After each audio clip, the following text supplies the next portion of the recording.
રોજિંદા જીવનમાં આપણને કેટલાય કોયડા નડતા હોય છે ખરું ને? પણ શું એમને ઉકેલવાની કોઈ સિક્રેટ રીત હોય છે? એક એવી ભાષા જે દરેક સમસ્યાનો કોડ તોડી શકે? ચાલો આજે એ જ ભાષાને, ગાણિતિક તર્કને જરા નજીકથી જાણીએ. તો ચાલો શરૂઆત જ એક મજેદાર કોયડાથી કરીએ. જુઓ આને, પહેલી નજરે તો ખાલી અક્ષરોનો ખેલ લાગે છે, બરાબર? પણ ચિંતા નહીં, થોડી જ મિનિટોમાં આપણે એ લોજિક શીખી લઈશું જેનાથી આનો જવાબ ચપટી વગાડતા મળી જશે. તો આજે આપણે શું જોવાના છે? સૌથી પહેલાં તો ગણિત એટલે શું એ સમજીશું, પછી એના પાયામાં રહેલા તર્કને જાણીશું, સમસ્યા ઉકેલવાની એક મસ્ત રીત શીખીશું, એના માટેના સાધનો જોઈશું અને છેલ્લે સમજીશું કે આ બધી માથાકૂટ આખરે કામ શું આવશે. સારું, તો સૌથી પહેલાં તો એક વાત મગજમાં ફિટ કરી લઈએ. ગણિત એટલે ખાલી સાચા જવાબ શોધવાની રમત નથી. ના, એનાથી ઘણું વધારે છે. એ તો કોઈ પણ પ્રોબ્લેમ વિશે વ્યવસ્થિત રીતે વિચારવાની એક આખી જર્ની છે. એટલે જ આપણા સ્રોત મટીરિયલમાં પણ કહ્યું છે કે ગણિત એક એવી પ્રક્રિયા છે જે સ્ટેપ બાય સ્ટેપ, એકદમ લોજિકલી આપણને સમસ્યાથી ઉકેલ સુધી લઈ જાય છે. તો સવાલ એ છે કે આ પ્રક્રિયા, આ લોજિક છે શું? ચાલો ગાણિતિક તર્કના એકદમ મૂળમાં જઈએ અને એને સમજીએ. એકદમ સરળ ભાષામાં કહીએ ને તો ગાણિતિક તર્ક એટલે જ્યારે આપણું મગજ કોઈપણ સમસ્યાને જુએ ત્યારે એની બધી વિગતોને છૂટી પાડે, એમની વચ્ચેનો સંબંધ શોધે અને પછી એકદમ વ્યવસ્થિત રીતે ઉકેલ સુધી પહોંચે. આ આખી જે મેન્ટલ પ્રોસેસ છે ને, એ જ છે ગાણિતિક તર્ક. આ પ્રોસેસનો એક રસ્તો હોય છે.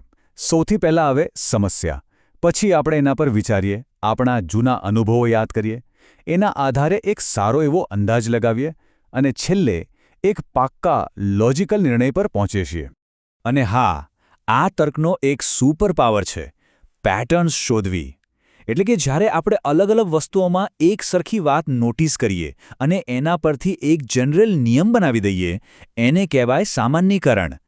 દાખલા તરીકે, ચાલો આપણે થોડા અલગ અલગ ત્રિકોણ લઈએ અને એના ત્રણેય ખૂણા માપીએ. પહેલો ત્રિકોણ, બીજો, ત્રીજો. ધીમે ધીમે એક વસ્તુ કોમન દેખાવા લાગશે. અને એ કોમન વસ્તુ એ છે કે દરેક વખતે ખૂણાનો સરવાળો 180 ડિગ્રી જ થાય છે. બસ આ જ તો છે સામાન્યકરણ.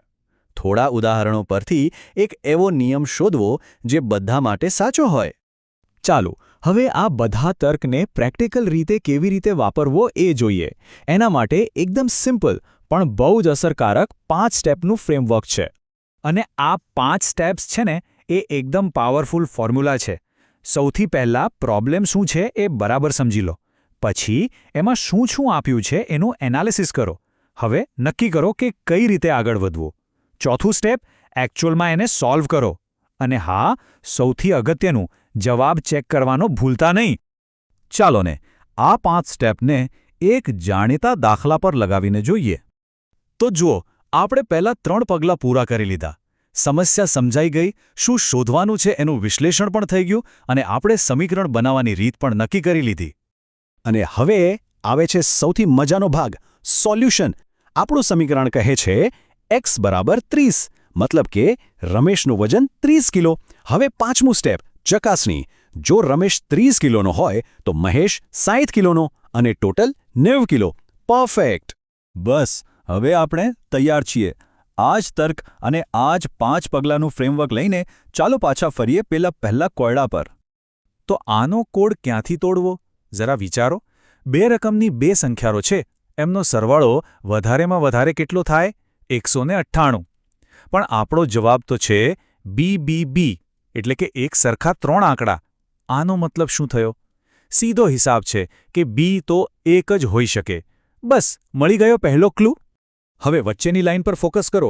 ત્યાં લખ્યું છે x + 1 = 11. તો હવે એ કઈ સંખ્યા છે જેમાં 1 ઉમેરીએ તો 11 આવે? એકદમ સાચું, 9. તો લો, x પણ મળી ગયો, x = 9. અને હવે રહ્યો છેલ્લો પીસ. પહેલી લાઇનમાં છે y + 9 અને એનો જવાબ એવો આવવો જોઈએ જેનો છેલ્લો આંકડો 1 હોય. તો વિચારો, 9માં શું ઉમેરીએ તો છેલ્લે 1 આવે? 2. કારણ કે 9 અને 2 થાય 11. એનો મતલબ કે y = 2 છે. અને આ રહ્યો જવાબ. x = 9, y = 2 અને b = 1. જોયું? 92 + 19 = 111. અહીં કોઈ અટકળ નહોતી, કોઈ જાદુ નહોતો, ફક્ત અને ફક્ત શુદ્ધ તર્ક હતો. ખબર છે, આપણે આ બધું કરતાં બીજગણિતના 2 સૌથી પાવરફુલ ટૂલ્સ વાપરી લીધા. જે અજાણી કિંમત હતી, જેમ કે x, y અને b, એને ગણિતમાં ચલ કહેવાય. અને જે સંબંધ આપણે બનાવ્યો, જેમ કે x + 2x = 90, એને કહેવાય સમીકરણ. તો આ આખી વાતનો સાર શું? શું આ બધું ખાલી x અને yની કિંમત શોધવા માટે જ છે? ના, બિલકુલ નહીં. જો ગાણિતિક તર્ક એ સ્કૂલના માર્ક્સ માટે નથી, એ તો જીવનભરની સ્કિલ છે. એ આપણને શીખવે છે કે કોઈ પણ મોટામાં મોટી મુશ્કેલીને નાના મેનેજ કરી શકાય એવા ટુકડાઓમાં કેવી રીતે તોડવી. આનો અસલી ધ્યેય જવાબ શોધવાનો નથી, પણ વિચારવાની એક એવી રીત વિકસાવવાનો છે જે ક્રિએટિવ હોય અને હાર ન માને. આ વાતને આગળ લઈ જવા માટે એક છેલ્લો વિચાર. આ જે આકૃતિ દેખાય છે, શું એને પેન ઉપાડ્યા વગર એક જ લાઇનમાં દોરી શકાય? આનો જવાબ હા કે નામાં નથી, પણ એ વિચારવાની પ્રોસેસમાં છે, જે ગાણિતિક તર્ક આપણને શીખવે છે કે દરેક સમસ્યાને એક નવા જ એંગલથી જોવી જોઈએ.